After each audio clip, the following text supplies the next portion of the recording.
Hmm. Well, I don't like this. YouTube's messing around here again. They've changed some things so it doesn't set up the way it's supposed to. I wanted to do, the horizontal, but it kind of forced me into the live with the vertical. And I couldn't put up a title for the video. I don't know what they're doing, but it's kind of frustrating. Let me lower this just a little bit more. Hold on just a second.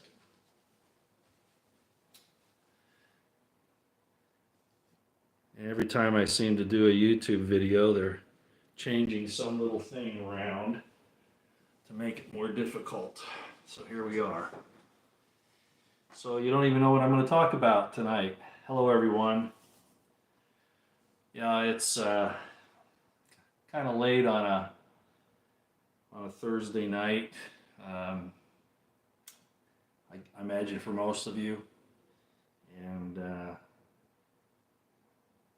it's been a rough couple months up here. I'm still in Washington State, as most of you probably recognize, because I don't have my normal little setup. The lights, I even had to find some different lights to try to get a little better lighting in here. But enough of the preliminaries. I don't have a title for this video because they didn't give me an opportunity to list it, and I don't know why they did that, but they've changed that around a little bit. I'll try to figure it out later. What the topic of this is going to be kind of a spiritual explanation of some things. You know, I've gotten into Egyptian and Hebrew here in the past a little bit, and I'm going to do a little bit more of that tonight. So if you're not interested in those things, I'm giving you a heads up now so that you don't, stick around. Why am I doing this? Well, man, the world's in a mess. And there's so much deception out there, and history, what we're told historically is all fouled up. Of course, the winners write history, and it's even worse than that. And most of you already know that, so I won't belabor that point. But I have done something here in the last, 4, 5, 6 months that you might be aware of if you've been watching my channel, and I don't mind bringing it up again now. And that is that there are, let's just say, people in a particular nation on the earth right now, in the Middle East, that believe that they are the supremacist race, the supremacist people. And it's interesting because our government in particular, and many of the Western governments, talk about white supremacists and how dangerous they are. We don't see any evidence of that, of course. What they're really afraid of is that we're going to make them go back to a constitutional orientation rather than doing what they've been doing, and they're afraid of us because of that, so they want to call us the supremacists. And they're even labeling people that aren't white as white supremacists, as you know. But if you're watching the current situation with the world, there are those who do believe that they are supremacists, and they are destroying those who they believe are animals or beasts of the field. I'm not going to go into any details. You probably know what I'm talking about. But it's not just in that Middle Eastern nation. We're also seeing that to some extent in Ukraine. There, it's, as I've said for many years now, since the war in Ukraine has been going on, this thing is to empty out Ukraine of white Christians. And I just saw the other day where Denmark now wants to conscript women, and I've warned you about that it's coming. And that any nation that would put their women in harm's way in the military is a nation not worth defending. So I won't get into the other current events, other than to tell you that they're doing everything they can to bring about that Deagle.com result. If you remember what that is, it's for the United States. Deagle.com anticipated that we'd be down to about 100 million people by the end of 2025. Right now we're at about 350 million approximately, give or take. So that should tell you kind of what their agenda is. Will they actually accomplish that? Well, I don't know, but that's definitely been their motive and their objective. So I started to concentrate a little bit more on the spiritual aspect of things, but of course, as most of you know, and I had a big altercation on Twitter X here the last couple of days. Yes, I do have some time to do that, and when I'm sitting around, just kind of tending to things. And man, I got literally attacked by a lot of people, accusing me of being a Jew, accusing me of not knowing what Judaism is, accusing me of not knowing the difference between Torah and Tanakh, between the Torah, the Nevi'im, which is the prophets, and the Ketuvim, which is the writings. And of course I know the difference. I've been talking about that for years. But I think these are attacks by people who are probably being placed on my channel there on X, and probably even here, to just try to get me off track, try to do some name calling so that they can divert my attention, or to divert my viewers' attention. So I give you that background, not so much to fall into that trap, but just to let you know that it's obviously been happening. As far as that situation that's going on there in the Middle East, I've actually written to the chief rabbi of Israel, I've written to the IDF, I've written to Netanyahu, I've written to the different news outlets in that area, in that particular country, and told them that they're on the wrong track, that the purpose of the Abrahamic peoples were to be a blessing to the world, not its destruction, not killing, maiming, doing away with whole groups of peoples. That's not what they're about. Abraham was supposed to be about loving kindness. And it's really incredible that there are so many evangelical Christians in particular, but Americans and some Europeans, who go along with what's going on there and forget about what I would call the more important parts of the admonishments from heaven. That's if you believe any of this. But I wanted to bring up a couple things in that regard, and I could actually do a whole lot more, but I'm just going to do this for right now, because I think it's important. In Jeremiah, I talked about where in Jeremiah 8:8 it says that the scribes have lied. In Isaiah 28, where I've pointed out that it says that all tables are full of vomit. And you might say, well, Roy, why are you quoting from Scripture that you have questions about? Because despite all of the efforts that have been made to cloud the issue, political, ecclesiastical, military, customs, whatever, there are still important truths that can be gleaned as long as we don't fall for those things that are supposed to take us off the actual track. And what do I mean by that? Well, as an example, when a nation or when a people or even an individual concentrates on the vengeance, violence part of what God supposedly calls for, and you ignore the loving kindness aspect of it, because that says more about you than it does about God. He's giving you a path, one or the other, for you to choose, and the greater portion is not to do the violence. And some people will say, well, in self-defense it's okay, but there are limits to that, as most of you know I've talked about. But I just want to bring up a couple of things here in that regard. The first is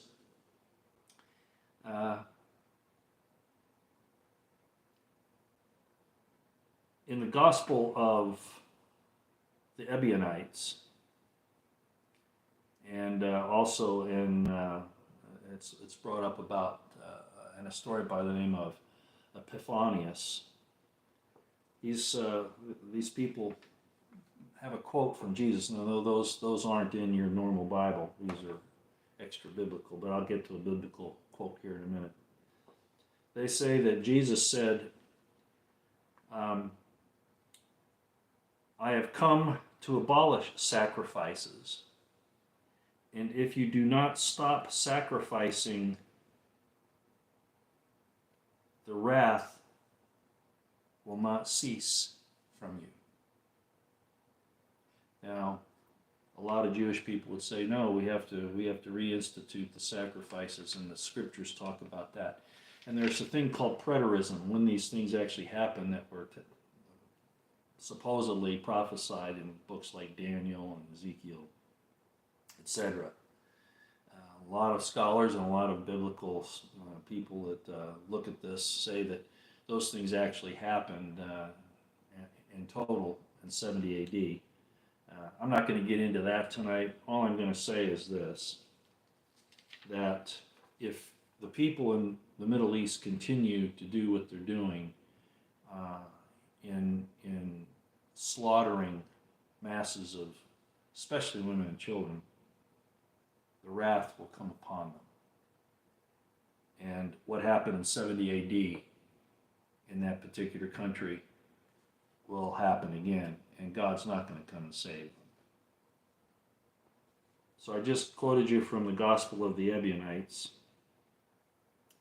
that Epiphanius talked about. But if you want something a little more concrete, you can go to this one here. I'm going to have to put my glasses if that's all right. Lighting in here is not too swift. In Hosea 6:6, God is quoted as having said, I desire loving kindness, not sacrifices. And in Amos 5:21-26, I command you, considering offerings and sacrifices, I never wanted this. I never wanted this.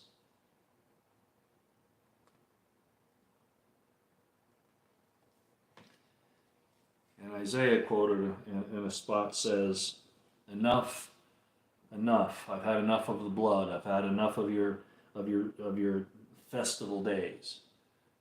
I've required a broken heart and a contrite spirit, and instead you continue these other things that are going on, and they look to do it again. Why? And you should know who I'm talking about.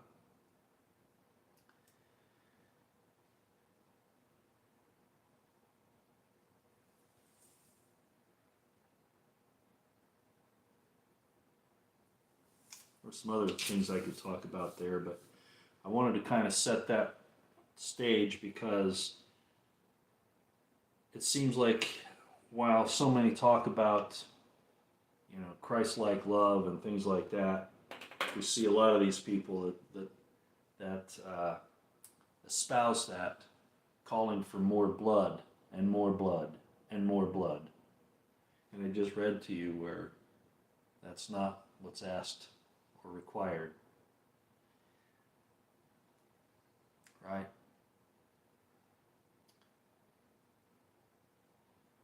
It's very sad, actually. And I've been going through some very somber times up here in Washington State, where I still am. Of course, most of you know that we've had a family tragedy here, and it was pretty bad. And it kind of brings some other things to your mind and your spirit. So while I call out the rabbis and the IDF and the political machinery, I realize that my voice isn't all that big to make a difference, but I feel a responsibility to do it, hence I'm here tonight. Now, along those same lines, not so much on, giving a sermon or preaching or whatever, I wanted to get back into a little of where all of this came from. As you know, in a couple of videos in the last little while, I've talked about the the influences of the ancients. And I don't mean just the time of Moses, all right? I'm not even talking about that, or Abraham, okay? Although it drops down to that. I'm saying that what we've been told about the ancients is not true. That they were illiterate, didn't know how to conduct themselves, didn't understand anything, and were pagans in the sense that you would consider a pagan to be. You know, the word pagan is used to describe anybody other than yourself. So to call somebody a pagan, you really need to be more specific. And in fact, it's not necessarily a pejorative. And in most cases, it really isn't. And some people say, Roy, what are you talking about? Well, as you heard me say before, Abraham was from Sumer. His name is Avram at that point in time, according to the scriptures. Whether he really existed or not, it's not important. It's the message that's important. Avram was from Sumer, and he was told to leave. That's true, but why? What was going on there? Well, I said once before, a long time ago, that Avram was very much like the new Adam. Adam was called forth from another land after he had been put together, made, created, whatever, and placed in the Garden of Eden. Avram, who later became known as Abraham, was told to leave Sumer and to go to another land, another Eden, you could say. Not quite as nice as that, but that's basically the idea. Now, there are historical and archaeological and paleontology, even that far back, that claim that these people were somehow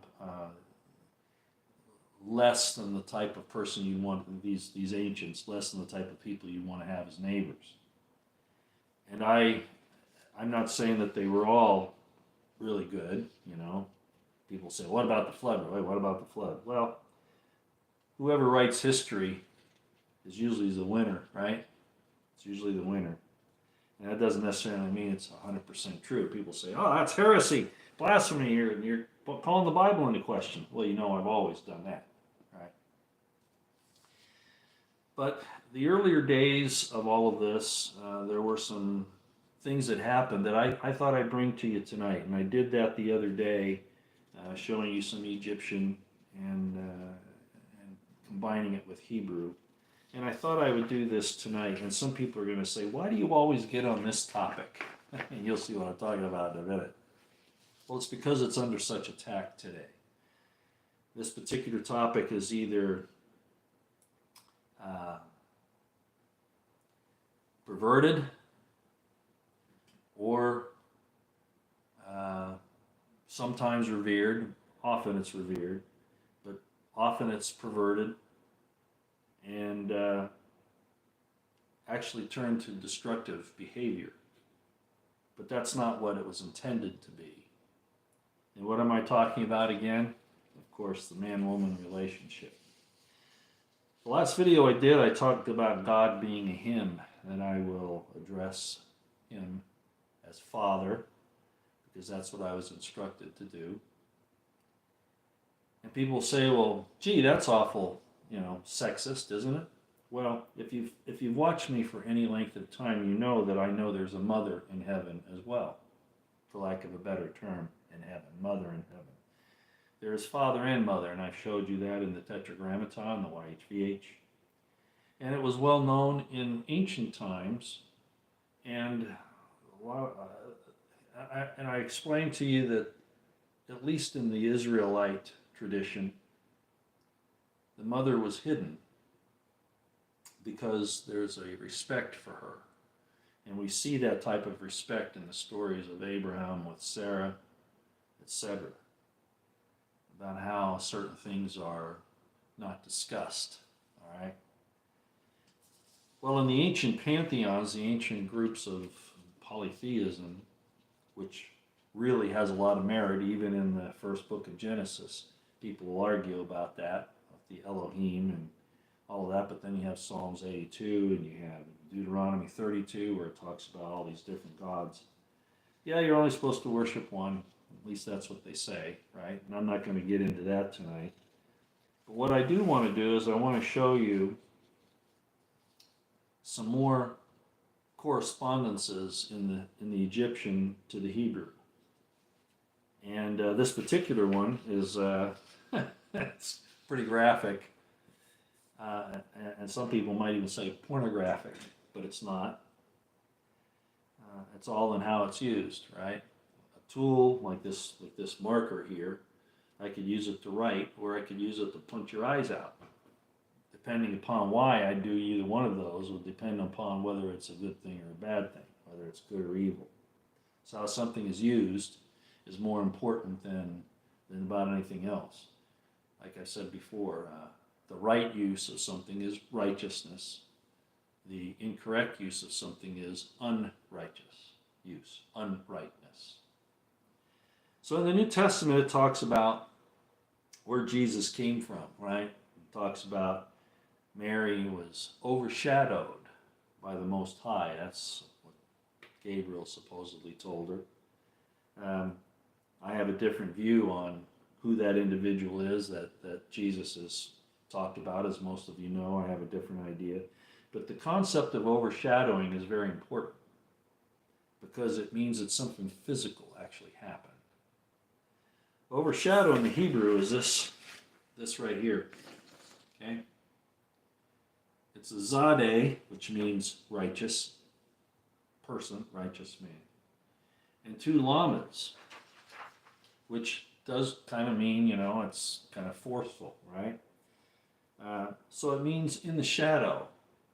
You're placed in the shadow, overshadowed, so it's a powerful thing. And then in addition to that, we talk about, and if you don't see the connection there, I am being somewhat surreptitious about the circumspect, for hopefully you'll understand why. In Genesis, it talks about that God took a rib from Adam and then closed up the flesh thereof and made a woman out of that. Well, how literal is that, and what does it mean? Did it really mean that that's the way it occurred? And I've talked about, genetics, about the X chromosome and the Y chromosome, and that the man has both, the woman only has two X's, and, so you could create a woman from a man's chromosomes, but you could not create a man from a woman's chromosomes. Well, there's another aspect to this, and that is that there are astronomical considerations in these stories in Genesis, and I think a lot of people, and throughout the Bible and other what's considered Holy Writ as well. And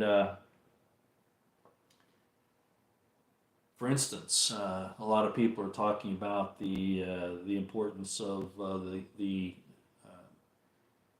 eclipse that happened in 2017, and the one that's going to happen in this April, right? And the cross that's going to go across the United States, the X, I think it crosses in somewhere in Missouri, if I'm not mistaken. But we are to watch for these signs in the heavens because they are supposed to give us information. And so we know about, a lot of people know about this eclipse system that's going on that's supposed to mark something. Whether it really will or not, I'm not certain. But that's something that we've been looking at.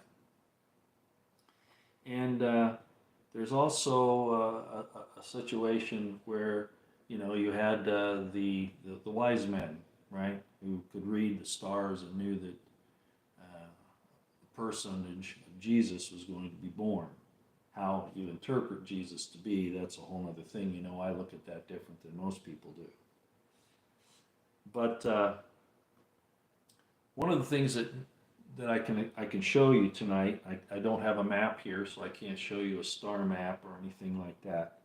But I can tell you that where it says that God took a rib out of Adam has to do with some Egyptian hieroglyphics. And it has to do with the constellation Taurus and the Pleiades. there is a calendar, an ancient calendar. It has to do with the precession of the equinoxes. Right now, Polaris is the North Star, but prior to Polaris, it was Thuban. So the precession of the equinoxes is caused by the wobbling of the Earth, okay? Caused by the sun and the moon, gravitational pull, and some other things. So depending upon the time frame that you're talking about, you have different things happen in the celestial sphere. Well, at the time of the writing of these things, apparently, or at least the retelling of the story, we're actually being told some very important things with this thing about the rib. I told you one again back on the XY and the XX and all that, but there's this celestial phenomenon as well, and that is this. The Pleiades are part of the Taurus constellation. If you look at Orion and you look at the belt with the 3 stars going up in a belt, which a lot of people say the pyramids in Giza actually plot on the ground. I won't get into that tonight, but I have mentioned that the constellations, as they move in the heavens, are moving in relation to their positions on the ground. And that was the secret of the ancients. I won't get into that much more tonight. I'll just say that. But the Pleiades were the 7 sisters. Most of you, I think, know that. The 7 sister stars. And they've been seen for a long time.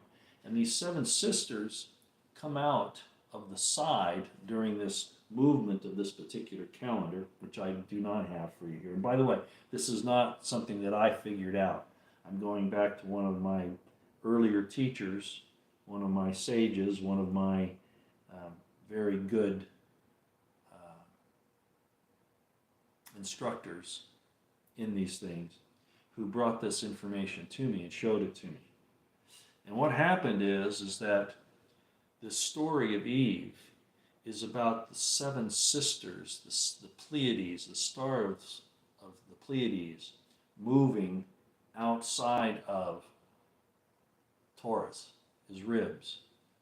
In other words, there's something celestial, something astronomical about that story in Genesis, as well as possibly the literal thing with the XX and the XY, or some of the other ways I've explained how that might happen. People say, I'm sure I hear some people out there saying, man, you're confusing us. Well, I'm giving you a lot of information here just for you to ponder. You can listen to this over and over again if you want, or just jettison it, doesn't matter. But I feel like with what's all going on in the world right now, we need to again rediscover our roots, who we are, where we come from, and where our destiny lies. And right now, most rulers in the world, not all of them, but most rulers in the world just want you to go away. And a lot of people want you to go away. So we need to understand a little bit more about who we are, and that's why I'm doing this. I have a lot of respect for the Egyptians, though I don't believe they were pagans, at least not in the first 11 dynasties. No. If anything, they were some of the most intelligent and spiritual people that have been around. And so I'm just going to bring up with that comment, what is this about the Pleiades and coming out of the ribs of Taurus? Taurus is a symbol of God. Okay, that's what that is. It's a symbol of God, at least in the ancient times. The great bull. You know, when the story of the Israelites leaving Egypt, they had Aaron build them a golden calf. Well, a calf is a baby bull, right? And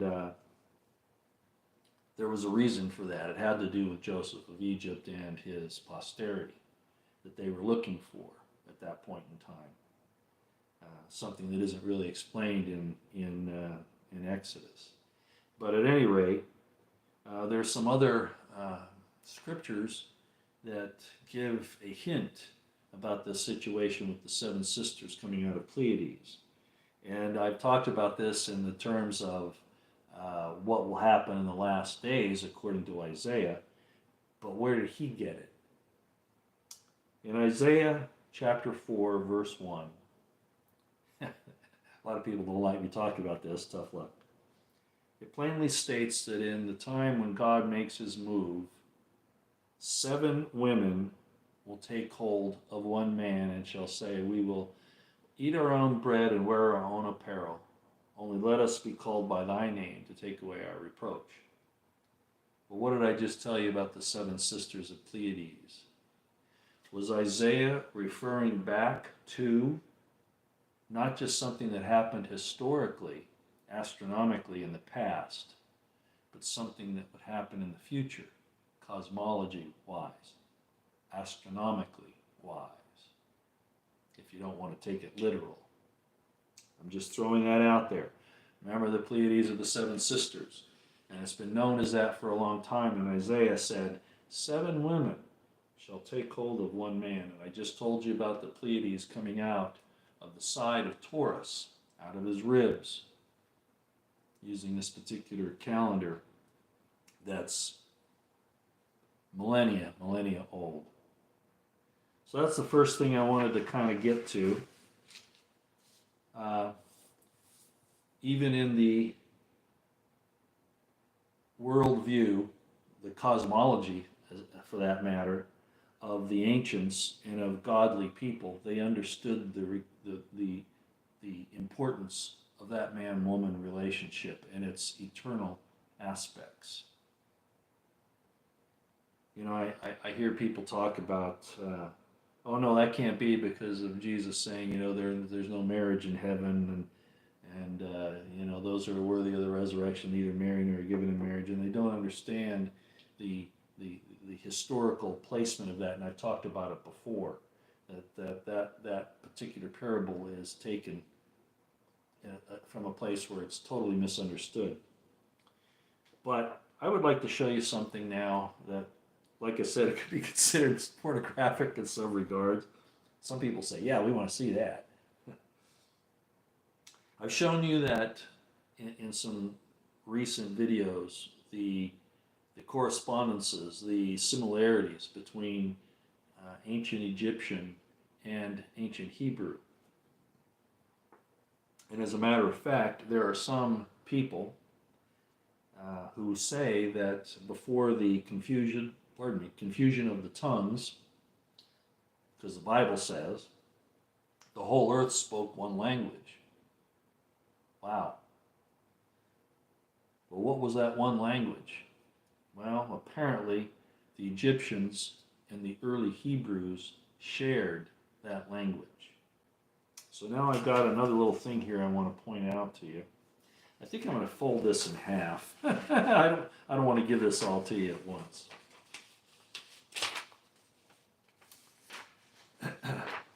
In Hebrew, the yod, which is the little thing right here that looks like an apostrophe, right? It's the smallest letter in the Hebrew alphabet. It means a couple of things. One of the things it means is seed of man. Sperm. How did they know that sperm looked like that when they didn't have microscopes? Or did they? So the block Hebrew form of a yod, which is the seed of man, sperm if you want, looks like that in the block Hebrew. But Roy, what about the Paleo Hebrew? Well, I've got that on here too. That's this one here, if you can see that. And what that is, that's this one here. In the Proto-Hebrew, it's actually two Paleo characters put together, very similar to the way they do the block Hebrew. This part here that looks like a shaft, and it is, that's a zayin, or a sword in Paleo Hebrew. Then you have this other thing that's right here that's kind of coming down out of it. All right, well, that's a gimel. the way they shaped it back then. So what is it saying? It's saying that the Zayin of the male has something that travels out of the Zayin, out of the male sword, if you're reading between the lines. So it's still consistent with the idea of the seed of man and the yod. This is just a simplification of it in the block Hebrew. Well, you've already seen it. Here is the Egyptian hieroglyphic, right here, for the same thing. Do you see that? Much more. See, that's the thing about Egyptian. You know, you've heard the old saying, a picture is worth 1,000 words. Well, most modern Egyptologists will tell you that the scribes of the ancient Egyptians would spend hours and hours making a glyph like this for one phonetic sound, and that's absurd. They weren't that stupid. They knew that the pictograph system, because they understood it, they used it, they had relativities that they could use in the picture language, like the Hebrew.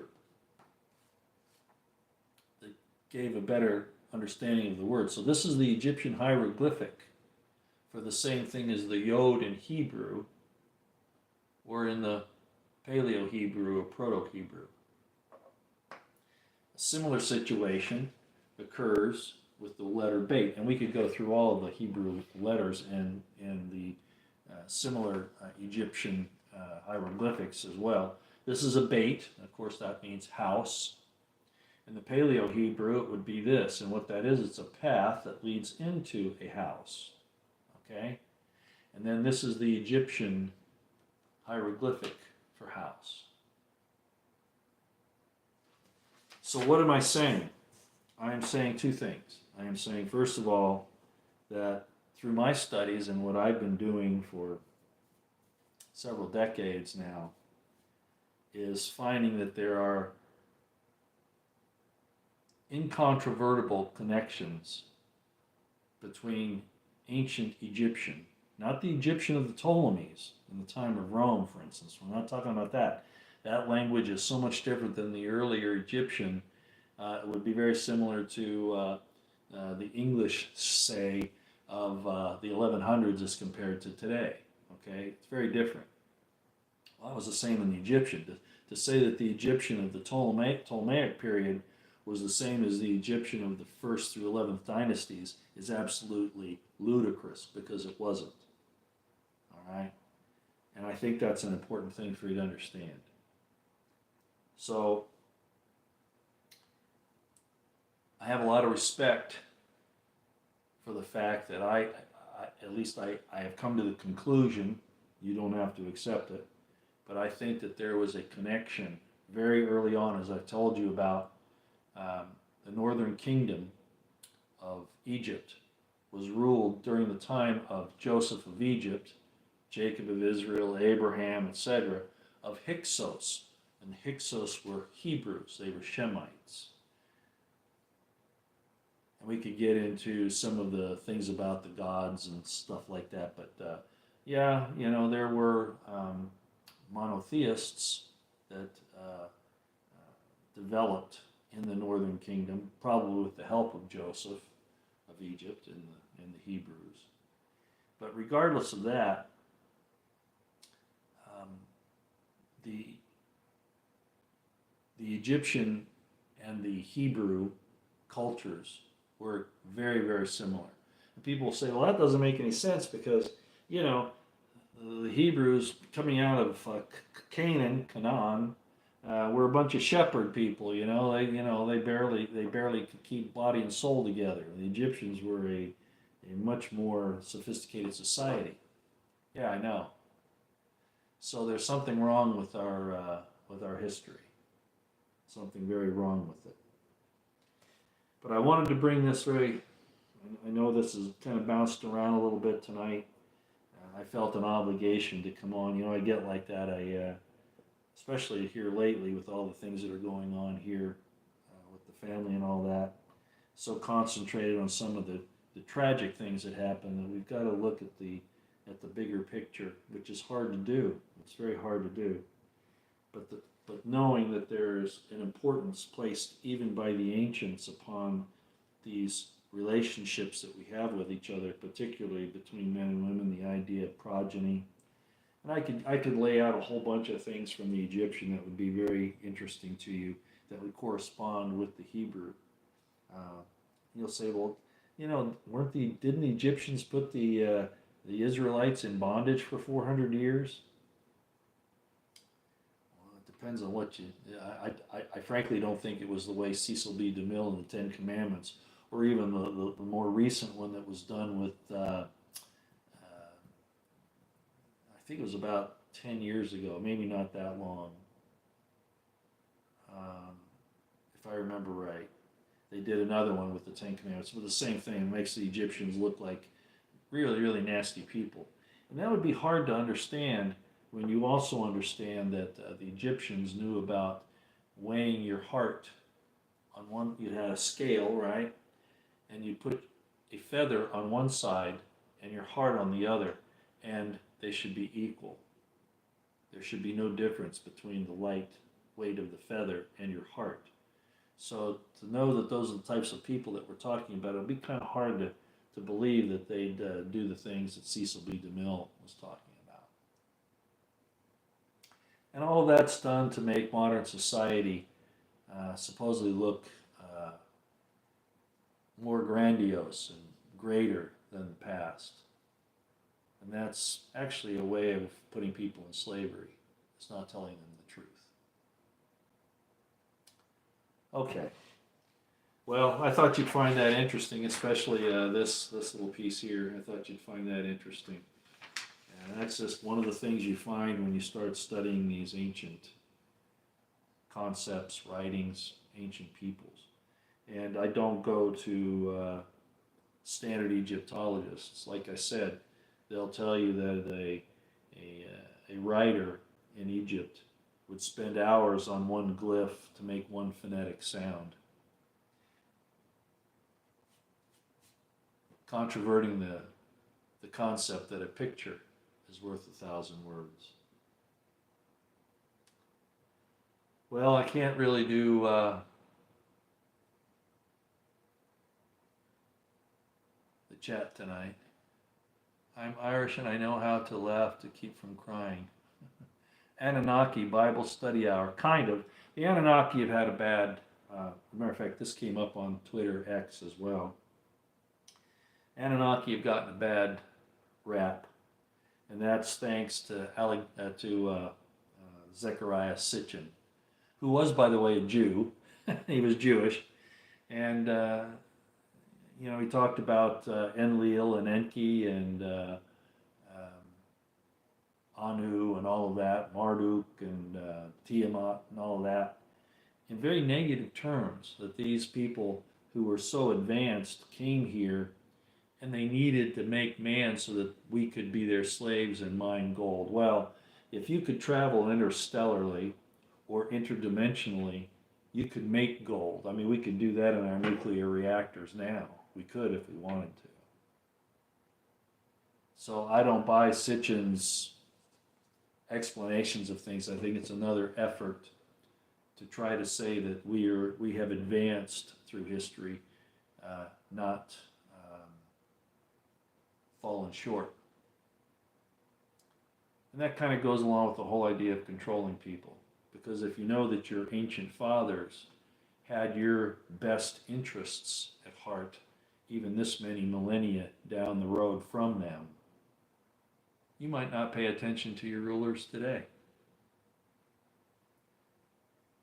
Which lends a lot more understanding to the idea of Father in heaven and Mother in heaven as well.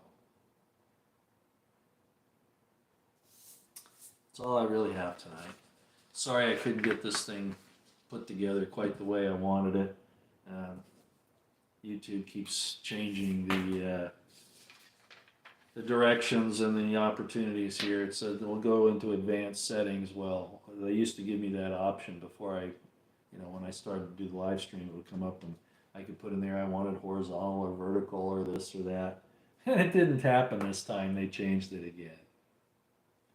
I think they do it deliberately, to throw us off. And if you're saying, well, gee, you're right, you kind of look tired and all that. Yeah, well, if you've been through what I've been through the last 2.5 months, you probably would be too. So anyway, I just wanted to make contact with everybody tonight and show you this little piece of information. Again, I'm going to tell everybody, no, I'm not Jewish, but you should also know I'm not a ring-nosed traditional Christian either. I want the truth. And it was kind of interesting, that came to me in the last live stream that I did as well, or maybe it was on Twitter X, I'm not sure. No, I think it was on here. I said I would rather be uncomfortable with the truth than comfortable with a lie.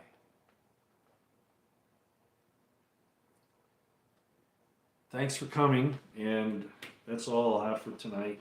I'll try to figure out all this other stuff that YouTube's doing, see if I can get back to the old system. I like the horizontal screen a lot better than this. I can show you a lot more, right? Especially when I, oh, hi, Roosevelt, how you doing? Nice to see you. I know I'm stirring up a lot of people with what I'm bringing out, and I'm not expecting you to throw away all of your prior understandings, but I think it's good that you at least investigate some of these things.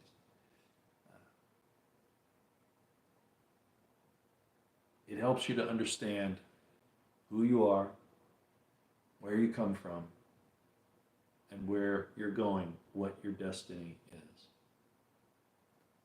Keep your eyes on the horizon, ears to the ground, situational awareness on high. Continue to prep, pray, stay out of the way of what's going on. Do not let your sons and especially your daughters get involved in any of this military or police nonsense that's going on.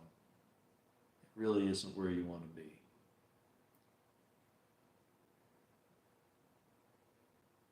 Y'all take care.